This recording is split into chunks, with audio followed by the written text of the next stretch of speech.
entretiene, te acompaña, se escucha mejor. Este programa llega gracias a la Universidad Alas Peruanas.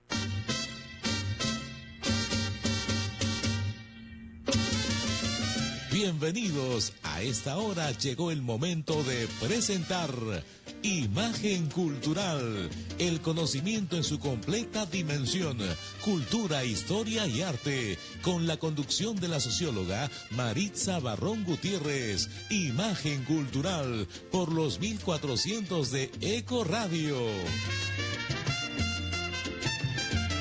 Buenos días amigos de Radio Eco y su programa Imagen Cultural. Hoy sábado 2 de diciembre nos encontramos otra vez en un interesante tema relacionado con la Guerra del Pacífico y nos vuelve a visitar el joven historiador Aramis López. Aramis, buenos días, muchas gracias por encontrarte nuevamente con nosotros.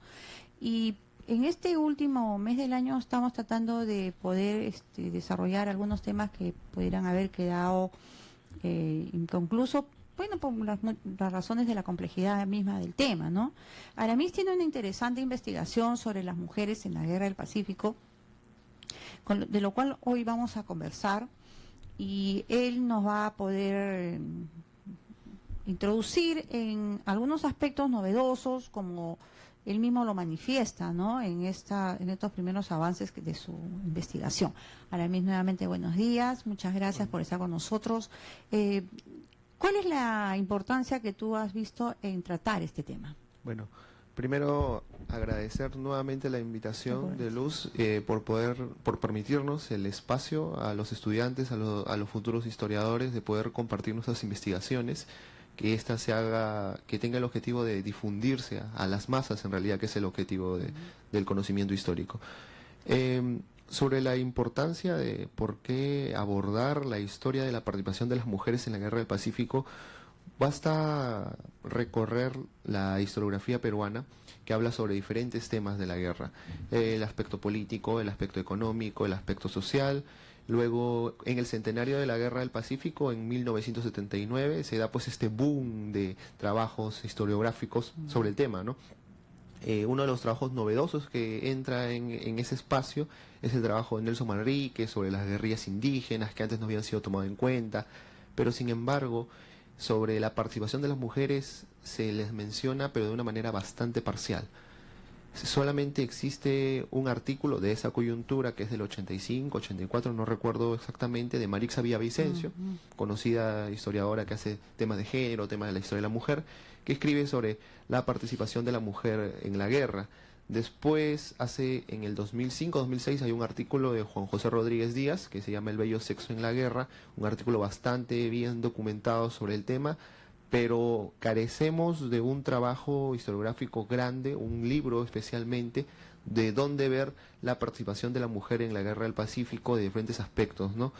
En la contraparte chilena sí lo existe. El libro es de la historiadora Paz Larraín, que se llama Presencia de la mujer chilena en la Guerra del Pacífico, que fue publicado en el año 2006.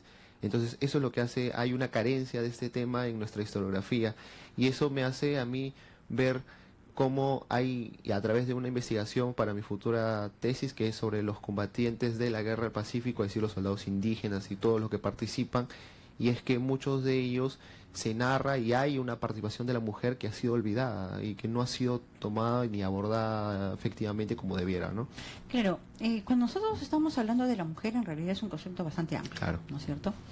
Definitivamente las mujeres están, como todos, socialmente estratificados.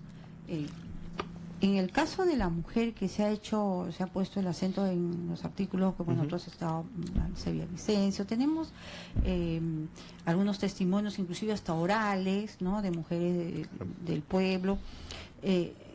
Lo que nosotros tendríamos que poder definir es hasta qué punto, por ejemplo, este papel de ellas estaba relacionado directamente a los fines de la guerra en sí, o eran expresiones espontáneas, ¿no? O sea, ¿cómo nosotros podríamos ir ordenando su visibilización de ellas, ¿no? Sí, básicamente las tres primeras preguntas que se hacen en la investigación son las siguientes, ¿no? La primera es, ¿Tuvieron las mujeres peruanas un papel protagónico en el desarrollo de la guerra? Efectivamente sí lo tuvieron. ¿Fue la participación de la mujer de manera diferenciada según el estrato social al que pertenecían? También lo tuvieron, y eso lo vamos a ir explicando posteriormente. Lo primero que quería incidir es de que las mujeres vivieron, al igual que los hombres o los varones, todas las penurias y sacrificios que exigen una guerra. Hay que dejar de ver la guerra en clave masculina, sino en un ambiente normal donde no se rompen las relaciones sociales, donde la cotidianidad, donde las mujeres alternan la vida privada y la vida pública en sus acciones con la guerra. Ahora, como dice Juan José Rodríguez Díaz en su artículo, nosotros tenemos una fuerte carga, un imaginario sobre la participación de la mujer. Él hace un símil con el famoso cuadro de Muñiz, que muestra pues una rabona tirada en el suelo junto con el soldado caído y implorando clemencia del soldado chileno. Y esta fuerte imagen la tenemos cargada. Cuando hablamos de la participación de la mujer, lo más clásico que pensamos es el papel de la rabona, ¿no? Esa mujer que iba detrás de los ejércitos, llevando en su quipe, en una especie en su manta, todos los implementos de la guerra, llevando los fusiles, llevando detrás del soldado. Esa imagen, ese imaginario no es falso, porque efectivamente existió, pero este imaginario al costado, cuando vemos a las mujeres en la campaña de la Breña liderando batallones, estando a la vanguardia de estas guerrillas que se dan en el tiempo de Cáceres, nos rompe este imaginario que tenemos de sumisión, ¿no? Del bello sexo que va detrás de la guerra, y vemos que la mujer tiene un papel protagónico. En la campaña de la Breña lo vamos a ver más claro, este papel protagónico. Y eso están pues en las memorias de Antonia Moreno de Cáceres, la que fue llamada por Juan José Vega, el historiador, como la primera rabona del Perú, ¿no? Básicamente. Claro, el concepto de rabona también habría que tomarlo en su tiempo, sí, ¿no? Claro. Ahora podría resultar peyorativo, pero es bien relativo eso, porque iba detrás del soldado. Yo creo que por varias circunstancias, Sí. También el hecho de llevar una carga, ellas llevaban pues aparte el hijo, Claro. estaban hasta embarazadas, ¿no?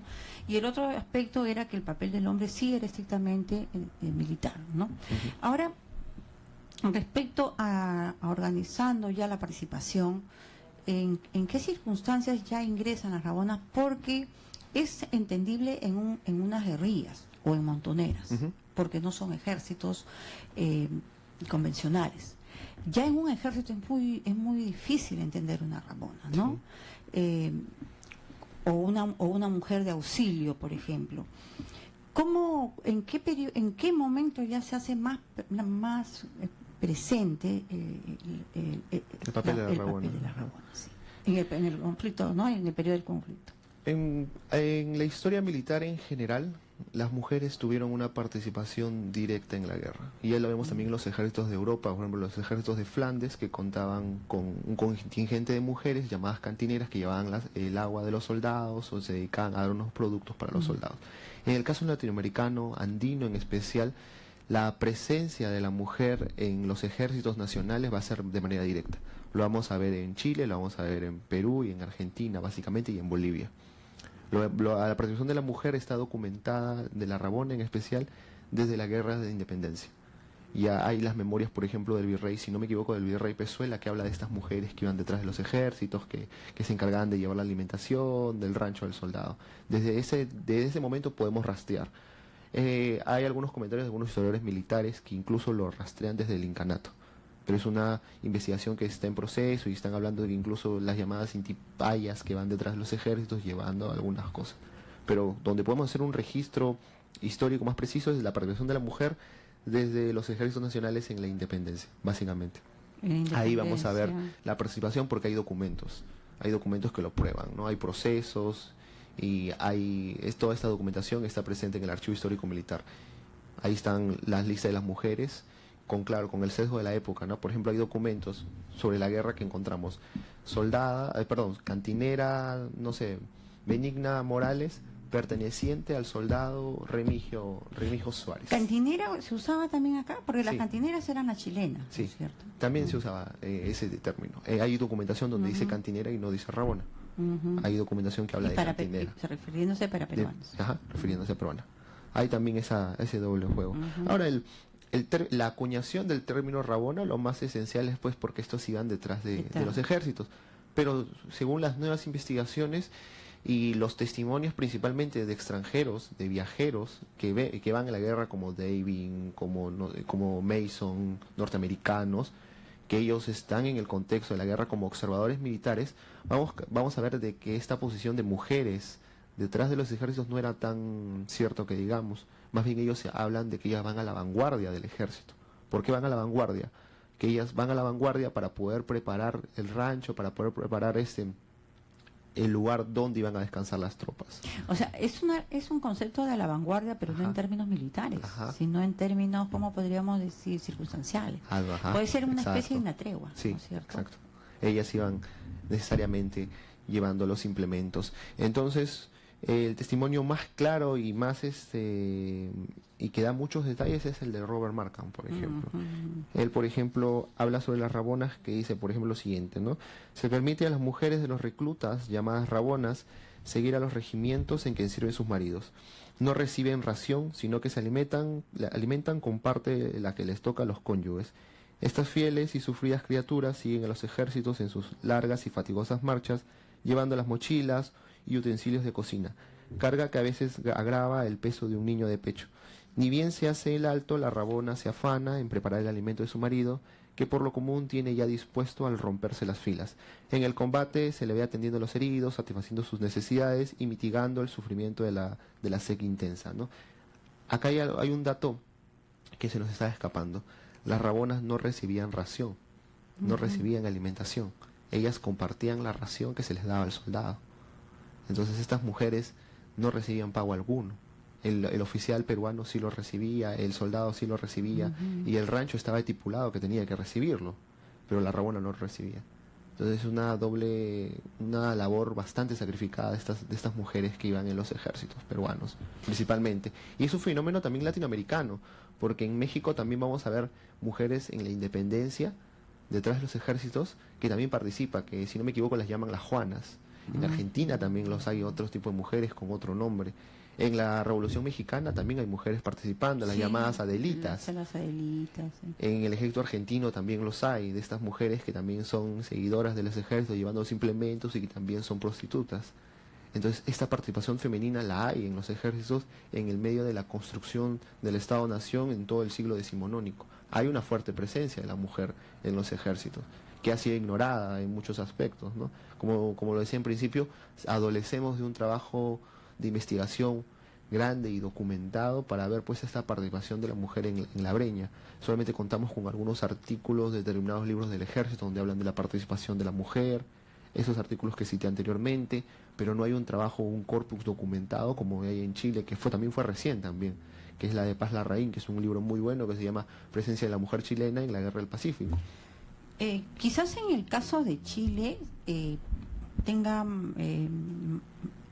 sea mucho más fácil en el sentido de que la participación de la mujer chilena en la guerra fue organizado, que además hasta se reclutó mujeres y estaban uniformadas, ellas manejaban armas y había una serie de condiciones como, estamos hablando de las cantineras, ¿no? Las cantineras chilenas, claro, y ellas tenían que ser solteras. Había una serie de reglamentación para que ellas puedan ¿no? O sea, no eran tan espontáneos en el sentido de que podríamos decir que pudo ser el caso de las rabonas.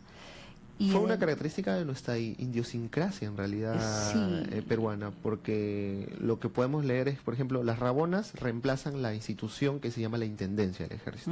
La Intendencia del Ejército se encarga pues de la alimentación de los soldados, del avituallamiento, de la carga de los fusiles, los implementos de la guerra. Y las rabonas reemplazaron esa institución, porque el ejército peruano no lo tenía, en teoría.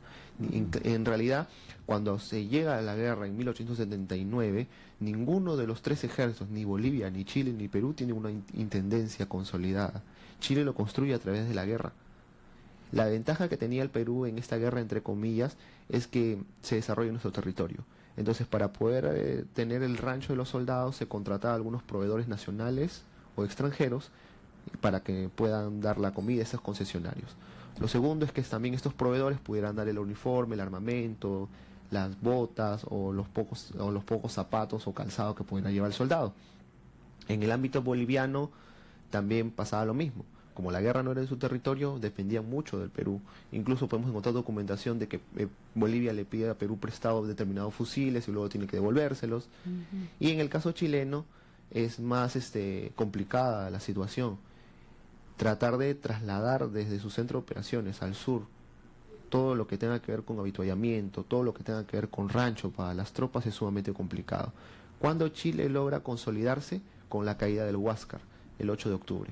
La caída del Huáscar le permite a Chile poder tener un libre tránsito por el Pacífico y poder desembarcar en determinados puntos esta intendencia y que pueda darle a los soldados lo necesario.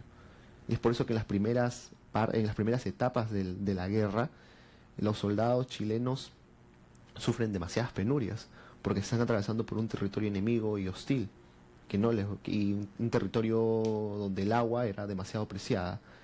Entonces esa era la desventaja en un inicio. Pero con la caída del Huáscar, lo que permite es de que tengan pues un libre tránsito por el Pacífico. No teníamos una armada ya consolidada, entonces ellos podían desembarcar en determinados puntos y tener que trasladar toda esta intendencia hacia el ejército. Claro, en realidad la estrategia estaba muy bien hecha, ¿no? Claro. De Chile, porque ya desde el desembarco Pisagua se nota que que es un desembarco bastante organizado, no es nada improvisado, ¿no? Y ya terminada la campaña marítima, lógicamente el fin también era el control de las costas, ¿no? Que es lo que prácticamente hasta sostiene la ocupación, ¿no? Porque es lo que permite el desplazamiento por las costas hacia el norte. Entonces, pero acá habría que, podríamos hacer una pequeña disgregación, porque si bien hay la ventaja del terreno en el caso de las Rabonas, Claro. Es la ventaja para un sistema de intervención, de defensa del territorio, que es a través de las guerrillas, ¿no es cierto? Nosotros todavía estábamos en un tránsito hacia un ejército regular, eso es evidente. Chile sí tenía un ejército regular y tenía todavía, era bastante complementado, ¿no? El ejército peruano profesional en sí no existía. No existía. Era un ejército que se formó en el calor de las batallas, en el calor de las luchas caudillescas. Fueron contados los casos de oficialidad peruana que se formó en el extranjero, en Francia. Chile sí tenía una fuerte oficialidad formada en Francia, básicamente. Entonces esa también es una, entre comillas, de las ventajas. Pero la ventaja que aprovechó el general Cáceres fue el conocimiento total del terreno. Él era pues su prefecto en el Cusco, conocía las inmediaciones también de toda la parte del centro. Entonces esto le permitió pues tener una ventaja frente al chileno. Me estamos refiriendo a la campaña de la Breña, para su participación, para poder atacar y desaparecer y poder hacer un hostigamiento al ejército chileno para llegar a mejores condiciones de paz, porque él era consciente de que una victoria hubiese sido imposible, porque eran ejércitos consolidados con armamentos. Es bien relativo a veces, claro. Nosotros estamos conversando de un hecho pues ya del siglo XIX histórico, pero podemos hacer algunas eso lo digo basado en sus memorias. Él mismo ¿no? en sus memorias empieza diciendo eso, que era hostilizar en realidad, porque una victoria era bastante complicado, y tenemos que tener en cuenta también de los hacendados que se vuelven, entre comillas, tildados colaboracionistas, ¿no?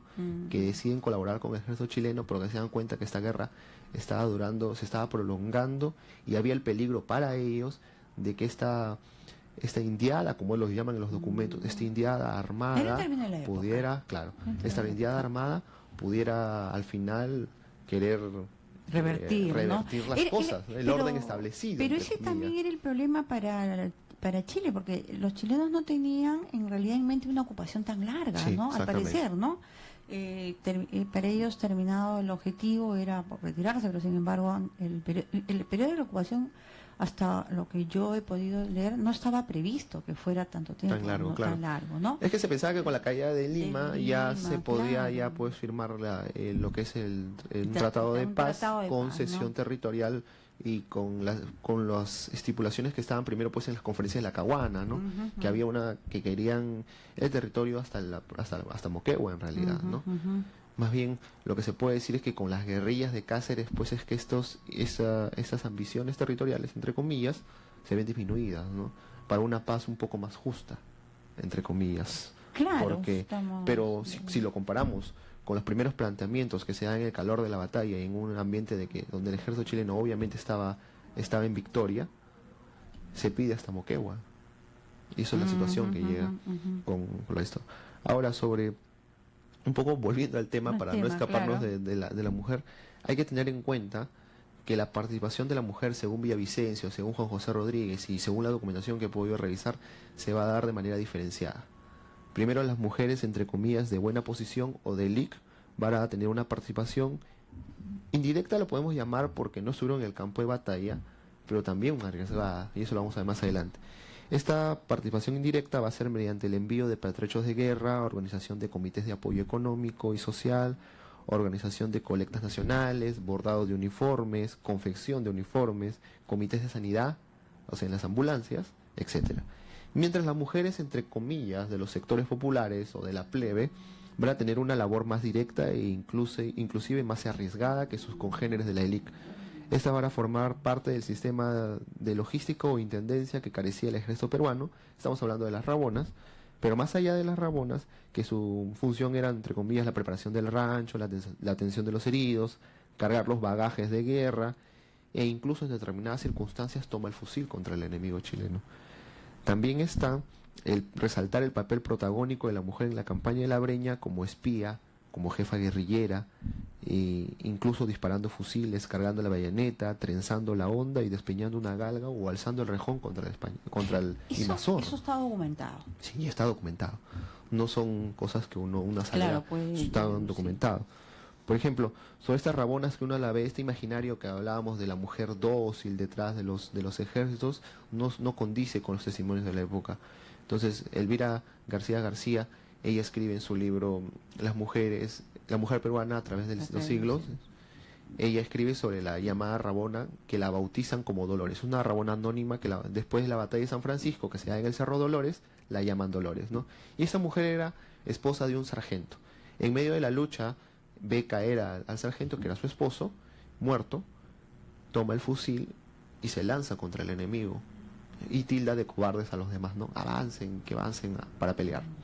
Y esa mujer va a tener una participación bastante crucial en la batalla de San Francisco. Bueno, posteriormente la derrota, ella participa luego en la batalla de Tarapacá, la batalla de una victoria efímera del ejército peruano, y es herida en el hombro. Cuando es herida en el hombro, en la retirada de Tarapacá hacia Arica, ella muere. Pero hay una participación. Y así no se puede descartar pues la participación de estas mujeres, no solamente llevando los implementos, sino que en determinadas circunstancias, en el calor, en el fragor de la batalla, ellas deciden tomar el fusil y defenderse. No podemos pensar pues en estas mujeres tan dóciles. Entonces este imaginario, por eso que me parece extraordinario este símil que hace Juan José Rodríguez con la pintura de Muñiz. La pintura de Muñiz es muy famosa, ¿no? La mujer en el suelo implorando clemencia. Y no necesariamente tuvo que ser así. La mujer en determinados momentos toma el fusil, o Davin, que es un observador militar, si no me equivoco, francés, él escribe pues que la mujer en determinados momentos agarraba y también se enfrentaba a cuchillo. Entonces hay una participación de estas mujeres también en la batalla. Dicen acerca del cuadro de Muñiz que al parecer esa bayoneta está es posterior a la pintura.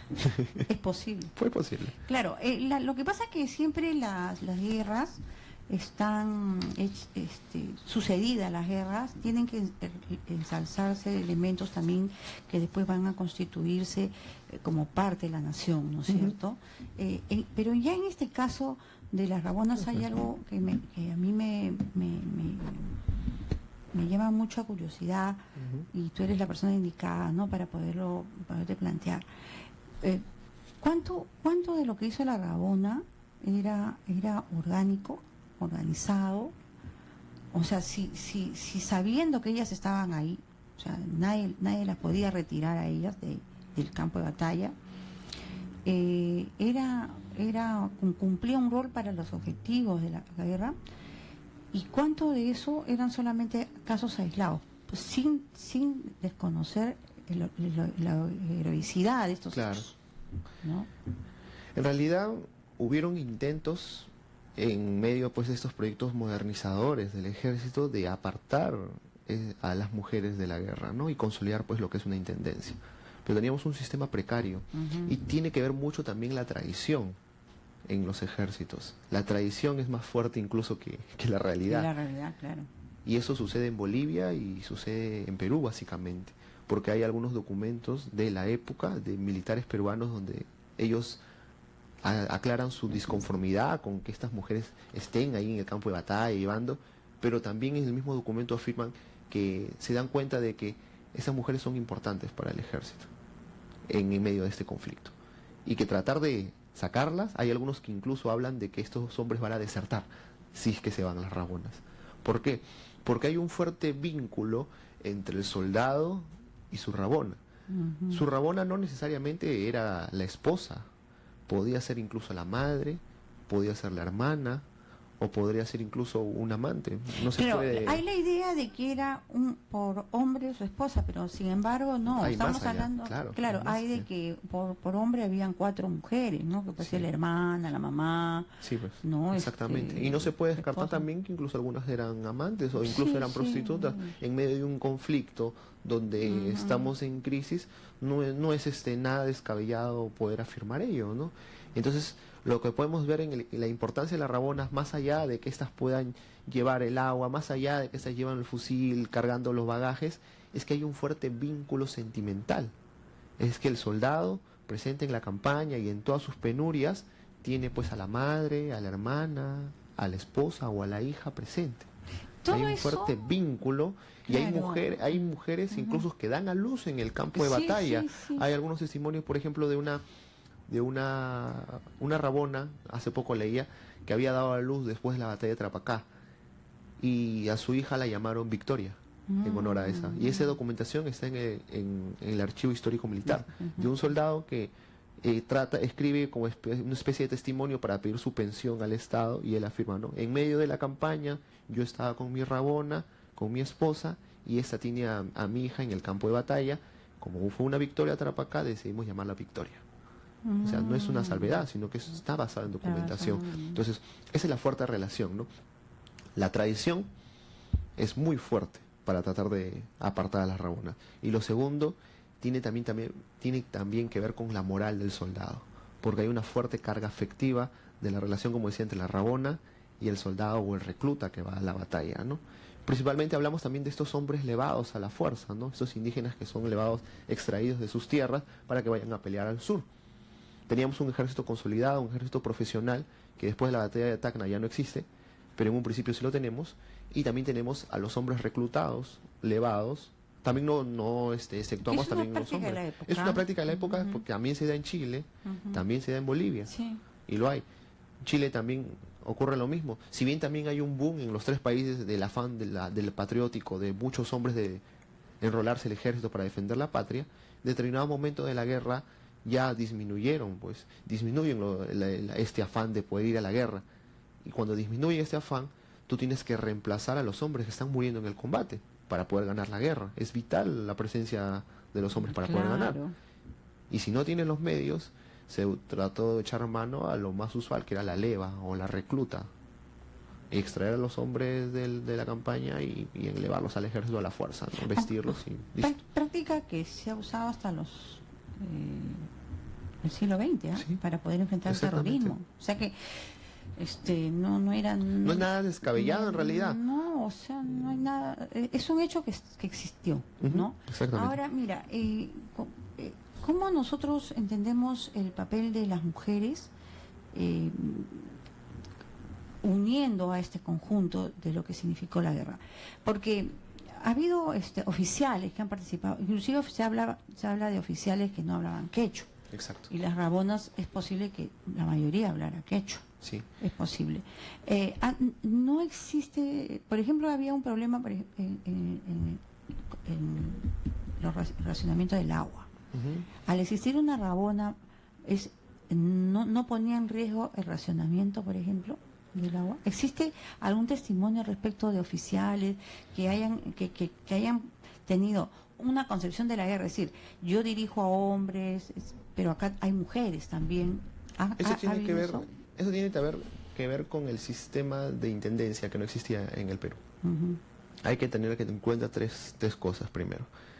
Bolivia y Chile, y en el inicio de la guerra, implantan lo que se llama el PRES. El PRES significaba el pago al soldado de determinado dinero para que pueda comprar provisiones. En Bolivia, el PRES, a los soldados bolivianos que llegan al territorio peruano se le dan determinados centavos, a los oficiales obviamente que más, y estos se encargan de comprar el avituallamiento. Ahí se da la segunda participación de la mujer. Ahí están las rabonas, que son los familiares de estos soldados, que tranquilamente recibían el dinero y ellas trataban de ver por las poblaciones locales, principalmente Tacna, el Valle de Sama, de conseguir los alimentos para poder cocinarlos y dárselo al soldado. Muy aparte del rancho que se les daba, ¿no? Pero Bolivia no contaba con ese sistema de rancho que sí contaba el Perú. El Perú, como era su determinado, como decía yo en un principio, era su territorio, habían proveedores nacionales que se encargaban de darles el rancho a los soldados, no a las rabonas, a los soldados. Y ahora, pero aparte, los soldados peruanos en esa primera etapa reciben como una especie de primera compensación en dinero, ¿no?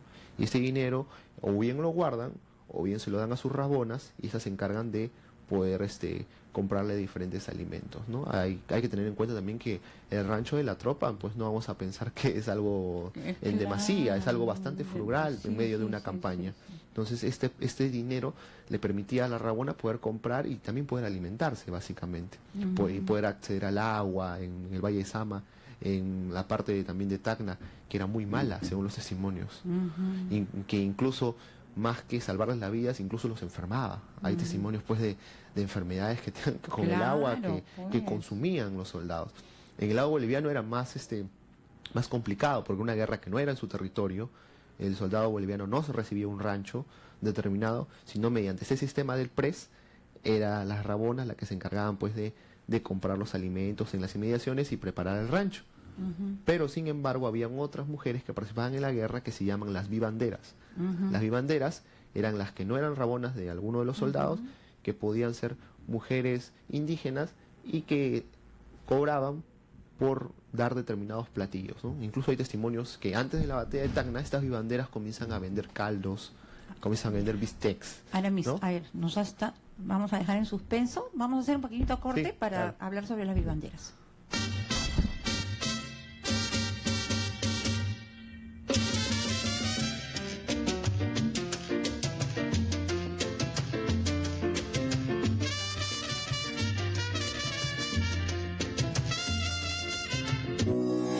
Ponle alas a tus sueños. Estudia en la Universidad Alas Peruanas. Hasta 27 carreras profesionales. Ingeniería industrial, ingeniería electrónica, ciencias de la comunicación, obstetricia, educación, ciencias del deporte, ingeniería aeronáutica y muchas más carreras esperan por ti. Estudia en la universidad más grande del Perú. Universidad Alas Peruanas. Ingresa a uap.edu.pe o síguenos en Facebook. Universidad Alas Peruanas.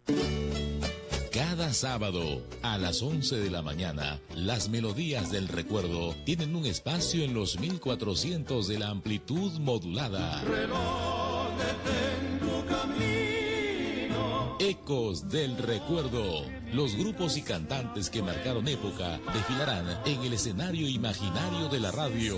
Ecos del Recuerdo, con la conducción de Gino Curioso Solís, sábados de 11 a 12 del día, por la señal internacional de Eco Radio.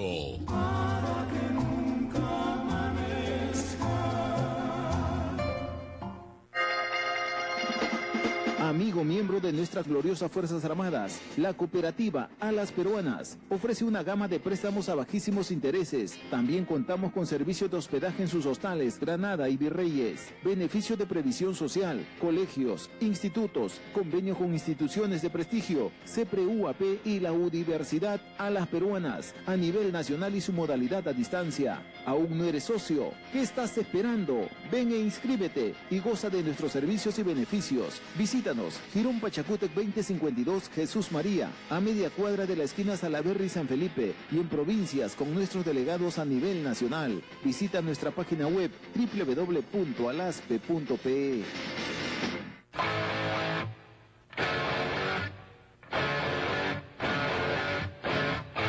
Hola, soy Claudio. Y yo, Alex. Y somos Pisándola. Y los invitamos a sintonizarnos todos los sábados por Eco Radio. Así es, chato. Todos los sábados de 1 a 2 de la tarde por los 1400 AM. Ya saben, gente. Somos Pisándola. Y porque la conocemos, ¡la pisamos!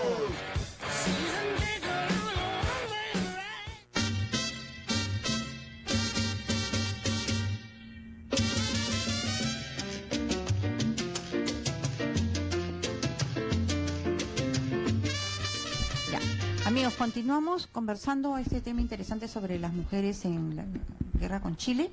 Nos hemos quedado en las vivanderas, que Aramis nos estaba dando una explicación de estas mujeres. ¿A quienes sí estamos el nombre podría tiene alguna explicación? ¿Las vivanderas? Tiene que ver con las vianderas o vivanderas, hay esos dos términos. Porque todavía... vivanderas pareciera que usan dos banderas, ¿no? Pero no necesariamente es eso, ¿no? Hay dos términos. Hay en algunos documentos lo encontramos como vianderas, que más lo podemos relacionar a las viandas. A las viandas. Hay otros que lo nombran como vivanderas. Esta vivandera con B chica. Con B chica, claro, con B chica. Estas vianderas eran las, como les decía, la encargada de preparar, coccionar los alimentos y se las vendían a soldados por determinado monto. Podían ser mujeres tangreñas. Lo vendían. Lo vendían. Ya no estamos hablando de rabonas. Entonces los soldados que no tenían rabonas accedían a estas mujeres pagándole determinados montos y se les daba pues determinados platillos. Y eso está en documentación. Y eso está en los testimonios de los soldados bolivianos, básicamente. Porque los que más dependían de las vianderas eran los soldados bolivianos, como les decía, porque ellos no tenían el rancho asignado porque no era su territorio. Entonces, los soldados que sí tenían rabonas, entre comillas, tenían pues una ventaja, ¿no? De que ésta podía buscarles alimentos. Los que no tenían dependían pues de estas vianderas. Y esas vianderas también van a estar presentes en la campaña de Lima, porque José Torres Lara, que es un soldado que participa en esta campaña, él escribe sobre, por ejemplo, sobre una mujer afroperuana que él la llama la negra ña Facunda, y ella se encarga pues de venderles, como acá dice, sanguito y frijoles, ¿no? Y él lo que dice en tono de sorna es que muy aparte de saciarnos la barriga, nos sacia los bolsillos, Claro. Entonces, y estos soldados accedían a estos productos pagando el monto. Entonces los soldados, por ejemplo, podían pedir algunos implementos de agua, suministros de agua, algunos platillos determinados para poder comer en el fragor de eso. Para el soldado el rancho es sumamente importante, pues porque te permite el tesón para poder seguir la marcha, muy aparte de la hoja de coca, que era muy importante en los ejércitos andinos, especialmente en el Perú-Bolivia. Encontramos en un reciente trabajo de Rodríguez Ostria, que es el embajador de Bolivia en el Perú, sobre el batallón de los amarillos. Él escribe pues sobre esta marcha del ejército, que lo llama una marcha acompañada al son de los tambores y de la marcha cancina de las mujeres. Y esas vianderas eran fundamentales para el ejército boliviano, porque eran las encargadas de suministrarle el alimento, en realidad. Había pues una carencia. Mientras en el lado del ejército chileno, como decía, era lo más complicado, era tratar de pasar desde el sur todo lo que eran los alimentos. Entonces se crean pues primero se crean pues este sistema de concesionarios extranjeros después de la campaña de Tacna, si no me equivoco, de darle los alimentos a los soldados. Incluso también hay los primeros enlatados que se le manda a los soldados en campaña, ¿no? Y cuando ocupan las ciudades. Y las cantineras chilenas, que eran las mujeres que participaban en la guerra, como lo estábamos diciendo en un principio, estas mujeres sí eran reglamentadas. Claro. Se les pedía determinados números, solamente determinados números para los batallones en guerra, se pedían que sean solteras y de buena moral. Sí, claro. Que era el concepto de la época. Y muchas de estas mujeres se enlistan en los ejércitos, ellas sí reciben una ración, ellas sí reciben un uniforme, incluso reciben hasta armamento en determinados momentos. Esas mujeres sí están reglamentadas en el ejército chileno. Lamentablemente, después de la guerra, muchas de estas mujeres quedaron sin pensión o sin pago alguno, lo que en Chile algunos llaman el fenómeno del pago de Chile, ¿no? Que también pasa en Perú y también pasa en Bolivia principalmente, y peor, que nosotros somos las naciones que fuimos derrotadas. En una crisis inflacionaria era sumamente difícil. Pero a diferencia de la participación de la mujer chilena, a diferencia de la boliviana y de la peruana, es que la mujer chilena sí estaba reglamentada, ¿no? Incluso hay intentos de mujeres chilenas, cuando ya no se les quería aceptar porque ya habían excedido el número de los batallones, estas mujeres se visten como soldados chilenos, tratan de ocultarse los atributos, entre comillas, de las mujeres, ponerse determinados uniformes y ir al frente de guerra. Y eso está pues en la documentación y está en los periódicos de la época, ¿no? Se encontró a tal mujer que quería entrar al ejército, pero se le sacó, ¿no? ¿Se le sacaba? Sí. Se le sacaba cuando ya excedía el número, ¿no? Debería tener una lógica, ¿no? Porque Chile sí demostró tener un ejército, desde el ángulo de los ejércitos regulares, un ejército organizado, preparado para una guerra, ¿no? Era un ejército más avanzado a comparación del Perú y Bolivia, ¿no? Porque tampoco era que sea pues un ejército sumamente avanzado para una guerra nacional, pero a comparación de Perú y Bolivia sí, efectivamente lo era, ¿no? Claro, era también la concepción que nosotros habíamos venido manejando de que solamente teníamos riesgos de guerra con España. Y no con un país vecino. Porque por eso ¿no? que tenemos que tener en cuenta que Chile llega a 1879 y en el 79 comienza pues a formar este frente que podemos llamar frente político militar para poder ganar la guerra. La ventaja es que ellos logran tener una cohesión política. Lo principal acá era la cohesión política, ¿no? Había liberales y conservadores, efectivamente, pero en medio de una guerra nacional deciden dejar las disputas de lado y tratar de cohesionarse para lograr algunos efectos. Claro que hay algunas cosas que no se escapan de las manos, pero igual hubo una cohesión. Pero en el lado peruano-boliviano no, pues basta ver cuántos presidentes pasó el Perú en una guerra, ¿no? Basta ver Prado, luego Nicolás de Piérola, Prado, La Puerta, Nicolás de Piérola, García Calderón, de García Calderón, Montero, luego posteriormente Cáceres, Iglesias, todo no hay un frente común, ¿no? Quizás si tengamos la oportunidad de conversar sobre ese asunto y lo viéramos con otros ojos, quizás no seamos tan injustos quizás con esos intentos, porque nosotros en realidad no estábamos pensando en una guerra, ¿no? Nosotros hay que tener en cuenta que estamos hablando de un evento del siglo XIX, ¿no? Entonces, lógico, entonces nosotros a veces no nos vamos así a involucrar, tenemos que involucrarnos históricamente, eso sí, ¿no? Regresando ya a la participación de las mujeres, evidentemente que la entendemos en el sistema ya de que nosotros no teníamos un ejército. Exactamente. Y entonces encajaba ya en el sentido de que ella no complementaba, era parte de algunas carencias que iba demostrando nuestra defensa, ¿no es cierto?, ante el invasor. Estas vivanderas pareciera que son más capitalinas, porque ese término se ha acuñado bastante para las mujeres que vendían comida en Lima, ¿no? Básicamente eran mujeres que estaban pues en el lugar más cercano al desarrollo del conflicto, claro. ¿no? Estas vivanderas eran mayormente mujeres, por ejemplo, en las primeras vianderas o vivanderas que están que se ven en los ejércitos, su relación se ve pues en la batalla de Tacna y antes de la batalla de Tacna. Mayormente eran mujeres indígenas tacneñas o mujeres bolivianas, cruceñas o lureñas que vienen con el ejército o simplemente pueden perder a los familiares y después se dedican pues a lo que es básicamente eran más comerciantes entre comillas, ¿no? Y en la campaña de Lima también lo hay, ¿no? Hay estas vianderas que venden estos productos. Entonces hay dos participaciones de la mujer, por el lado de la rabona y por el lado de la viandera. Ahora, el otro aspecto, como hablábamos, la participación de la mujer fue de manera diferenciada. Tenemos, entre comillas, la mujer de pueblo, entre comillas, y la mujer de buena posición o de LIC. Había una diferenciación. En medio del conflicto, las dos se vieron pues involucradas. En el conflicto, las mujeres de LIC incluso tuvieron un contacto más directo del que tenían antes. Antes el contacto con el pueblo, entre comillas, lo tenían pues con la sirvienta en determinados momentos. Sí. Pero ahora van a tener una participación más directa. Sobre la participación de las mujeres, entre comillas, de buena posición, hay casos documentados. Por eso le digo, Elvira García y García, que publica su libro en 1924, que se llama La mujer peruana a través de los siglos, escribe una serie de aportes de estas mujeres, principalmente de LIC, porque ella pues era una mujer literata, mujer de LIC, era de sus relaciones que podía conocerlas, y ella documenta algunos nombres, ¿no? Por ejemplo, Rosalía Rolando de Lauri era esposa de un comerciante acaudalado y esta mujer entregó recursos pecuniarios para importar armas y ella misma convenció a un comandante inglés para transportarlas desde Panamá hasta el Perú. Y eso también está documentado. Antes de la campaña de Lima hay esos esfuerzos pues por conseguir el armamento para poder seguir la resistencia en Lima.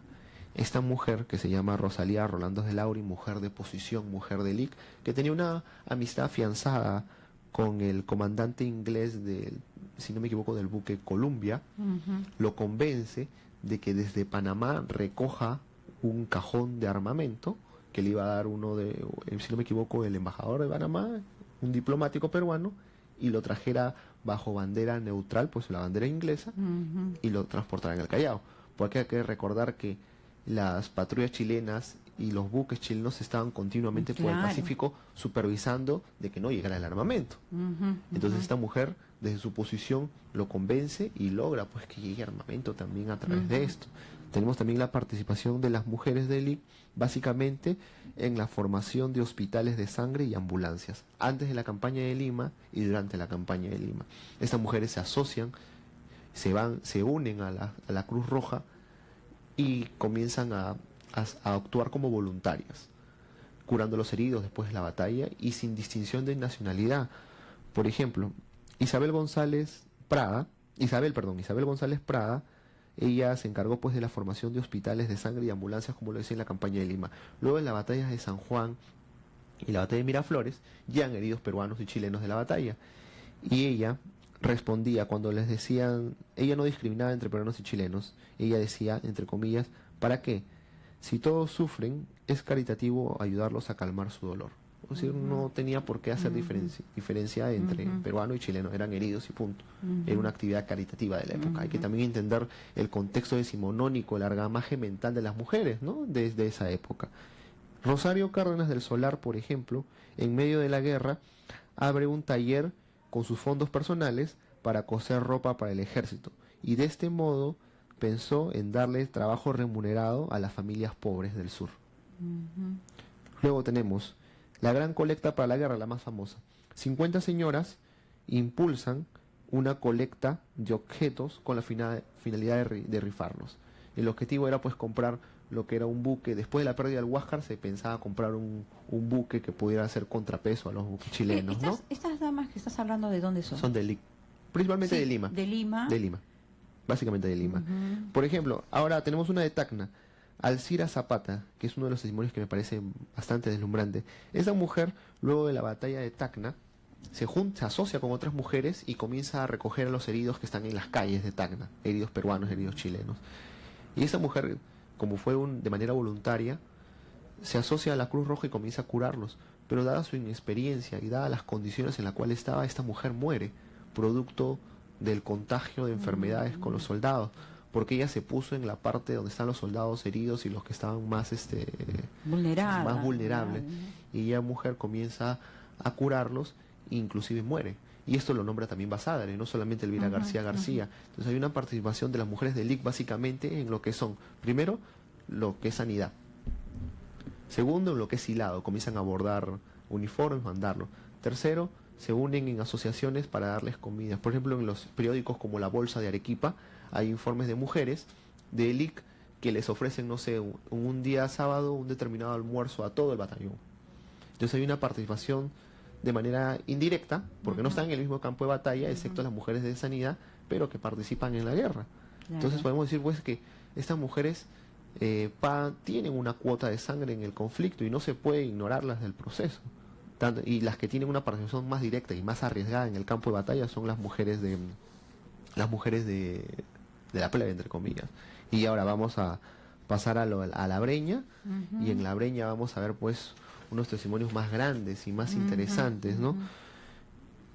Por ejemplo, vamos a contarle otro caso de Antonia Moreno, cuando están pues esposa de Andrés Sabino Cáceres en sus memorias. Cáceres, sí. Ella hace junta con una especie de comité patriótico con el obispo Tordó y otras mujeres de LIC, comienzan a remitir armamento a Cáceres de manera clandestina, ¿no? Lo más clásico que habíamos hablado también la otra vez: agarran un cañón, lo meten en un cajón de muerto y simulan un entierro y logran sacar el cañón por chosica, ¿no? Y lo llevan hacia el ejército de Cáceres. Luego hay otro testimonio de la misma Antonia que habla que a su criada, una morena alta, como dice ella, adentro de sus vestimentas les pone 2 fusiles pegados a la cintura, y encima del fusil se pone el vestido. Entonces su empleada iba caminando espigada, pero dentro de la vestimenta tenía 2 fusiles pegados para poder llevarlas hacia la sierra también. También hablamos en La Breña de esa su empleada de Moreno, estamos hablando de Lima todavía, antes que pasen esos armamentos, incluso en la canasta donde llegaban las legumbres, llevaba ahí almacenadas municiones escondidas. Incluso se habla que en el Teatro Nacional que había en la época, debajo de las baldosas donde estaba, ahí se había ocultado armamento para el ejército de Cáceres. Hay que tener en cuenta pues toda esta labor, principalmente de las mujeres de LIC en esa época, porque Antonia Moreno era una mujer ya de estatus, y con estas mujeres hacen esta resistencia en la misma ciudad de Lima, en las propias narices de los oficiales chilenos, y es por eso que estos después volcan toda su atención hacia Antonia y tratan de capturarla, pero ya ella ya había huido con sus hijas de la sierra, ¿no? Y Antonia Moreno es una de las mujeres que está más documentada su participación, y es una de las mujeres, podríamos decir, la primera Rabona del Perú, como lo ha llamado Juan José Vega. Hay que tener en cuenta que ella pierde un hijo en la campaña. El único hijo varón del general Cáceres lo pierde en La Breña, y ella le escribe que lo pierde en medio de la fatiga. Ahora, sobre la última parte, que es la participación de las mujeres en la campaña de La Breña, que yo es lo que quería hablar, que es lo más interesante, vemos la participación de la mujer más allá del rabonazgo. Vemos a mujeres guerrilleras, mujeres que encabezan cuerpos para la batalla. Por ejemplo, tenemos el caso de Joaquina de Ávilo de Lindo, ella la llamada heroína de Sicaya, de la parte de Huancayo. Ella, junto con Vicente Samaniego, los dos encabezan lo que es una resistencia contra el ejército chileno. El 18 de abril de 1882, ellos forman el batallón Libres de Sicaya y se van a enfrentar al soldado chileno en la batalla. Van a perder la vida todos, pero en esta medio de esta guerra de guerrillas atacan al soldado. Luego el otro caso es el de la mujer Leonor Ordóñez en la resistencia de Huancaní. El 22 de abril de 1882, ellos se van a agrupar. Esta mujer también va a ser una jefa guerrillera, no simplemente una combatiente, y se van a enfrentar a los chilenos. Van a ser 41 guerrilleros, de estos 36 eran varones y 4 eran mujeres, siendo liderados por la valiente Leonor Ordóñez, en medio de un conflicto. Entonces hay una participación directa. Si podemos hablar de los afroperuanos en la Guerra del Pacífico, podemos hablar del caso de la heroína Catalina Buendía de Pecho. Catalina Buendía de Pecho era una mujer afroperuana, joven, del pueblo iqueño de San José de los Molinos, quien organizó una resistencia en el cerro del mismo nombre contra los chilenos en el año 1883. Siendo derrotados por una traición, decide ser emisaria de paz, pero solamente su vida es respetada y no la de los demás guerrilleros que son masacrados. Ante esto, Catalina Buendía de Pecho se da cuenta de que ya todo estaba consumado, y antes de morir, porque sabía básicamente que iba a suceder eso, decide pues, como lo clásico, llevarse a todos los que pueda llevarse a la tumba. Y lo que le ofrece al soldado chileno es una chicha envenenada, y se la da al oficial y le dice que bueno, ya está la derrota, pero te ofrezco la chicha. El oficial, ya desconfiado, porque ya habían habido ya casos aislados de mujeres que habían envenenado a soldados chilenos en medio del conflicto, le dice que tome ella. Ella, a sabiendas de que la chicha está envenenada, la decide consumir y se mantiene temple a cero. El oficial, confiado, toma con los demás oficiales y soldados, y al poco tiempo caen desplomados, ¿no? Y después la mujer también cae desplomada, ¿no? Después la mujer es asesinada por esta acción, ¿no? Pero hay una resistencia cívica de las mujeres en La Breña, básicamente. Hay otro caso, por ejemplo, de mujeres en La Breña, de mujeres espías, ¿no? Por ejemplo, habían mujeres que sabían quechua, pero también sabían en el español. Entonces se iban a los campamentos chilenos a venderles fruta, pero hablaban todo el día en quechua entre ellas. Entonces los soldados chilenos no se cuidaban de ellas, decían, bueno, son mujeres que venden, son mujeres que hablan en quechua, ni entenderán lo que hablamos. Pero más allá, estas mujeres eran enviadas por Cáceres y fingían no saber el castellano, y en quechua comenzaban a pasarse los datos. Entonces escuchaban cuántos ejércitos habían, conteaban cuántos habían en esa unidad, y luego iban donde algunos subordinados de Cáceres y les contaban, hay tal ejército, está en tal departamento, en tal distrito, tienen tantas armas, era una actividad de espía en realidad de la guerra. Sí, estamos a pocos minutos de terminar el programa.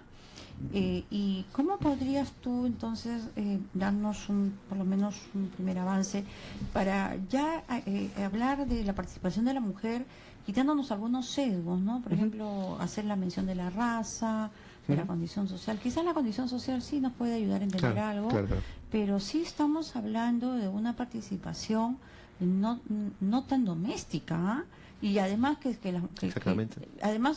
la mujer cocine tampoco no es nada peyorativo, te diría, es bastante interesante y que se ha demostrado en los testimonios que tú has dado. Estamos por terminar el programa, tenemos 5 minutos y tú podrías darnos un panorama ya de tu investigación y una conclusión primera, ¿no? Claro. Estamos ahorita en la coyuntura, por ejemplo, hace poco de la marcha de Ni Una Menos, ¿no? Donde miles de mujeres han salido a las calles a ejercer su legítimo derecho de protesta en base a todos estos casos de feminicidio. Investigaciones como esta nos demuestran que a través de la historia la mujer ha tenido una participación directa en todo momento, en historia republicana. En este caso estamos hablando de una guerra nacional. Podemos ver también que estas mujeres tuvieron una participación de líderes, no solamente de manera sumisa como podemos tener ese imaginario. Hay que romper con este imaginario de mujer sumisa en la guerra. Y lo podemos ver que no solamente esta mujer tuvo una participación en el ambiente cotidiano, como estas mujeres de LIC, también se involucraron en la guerra, se involucraron en el campo de batalla, peleando contra el invasor chileno en la parte del Valle de Mantaro, envenenando soldados con chicha. Hay testimonios que hablan de mujeres envenenando a soldados con la comida que les daban, con el rancho. Entonces hay una resistencia cotidiana. También están las mujeres de Tacna que se comienzan a casar de negro en Lima, en una primera parte de la guerra. Posteriormente, ya con los lazos que se tienen que reanudar, se tienen que reestructurar las relaciones sociales. Entonces, como decía en un principio, esta coyuntura nos permite ver que la mujer ha tenido una participación, tiene y seguirá teniendo una participación primordial en la historia nacional de nuestro país. Y eso nos demuestra muchas cosas, que la mujer no puede ser vista desde este imaginario de sumisión al hombre, sino que de manera autónoma también participó en nuestro conflicto, ¿no? Y también lo último sería de que investigaciones como esta nos demuestran y nos dan a conocer la labor de muchas mujeres anónimas que han pasado a la historia en los umbrales y no han sido tomadas en cuenta en el análisis histórico, han sido ignoradas.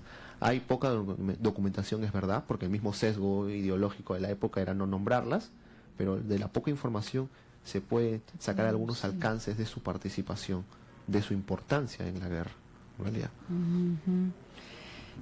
Aramis, estoy bastante agradecida de tu participación. Espero que te vaya por buen camino, que consigas la mayor cantidad de fuentes, de datos. Siempre el programa estará abierto para los jóvenes como tú en la investigación. Y el mensaje que quiero dejar es que ya dejemos, habrá algún momento que ya no se diga la participación de la mujer, ya ni que se mencione. Claro. Se nos menciona verlo como algo igual. natural. Claro, exactamente. Sí. Más bien, el último minuto y para que ya nos vamos a retirar, te lo dejo y ya para despedir el programa, ¿no? Sí. Bueno, como decía y dije la primera vez que vine, agradezco el apoyo, agradezco la difusión, la tribuna que nos permite a los jóvenes básicamente de poder difundir nuestras investigaciones históricas más allá pues de este núcleo entre comillas elitista de académicos y poder nosotros traducir nuestras investigaciones al lenguaje común para que todas las personas puedan conocer lo que pasó en nuestra historia básicamente, ¿no? Claro, gracias Aramis. Un agradecimiento también a los jóvenes que han venido participando del programa. El compromiso queda para el próximo año poder estructurar estas y otras investigaciones. Amigos, nos despedimos hasta el próximo sábado, siempre por la señal de ECO en Imagen Cultural.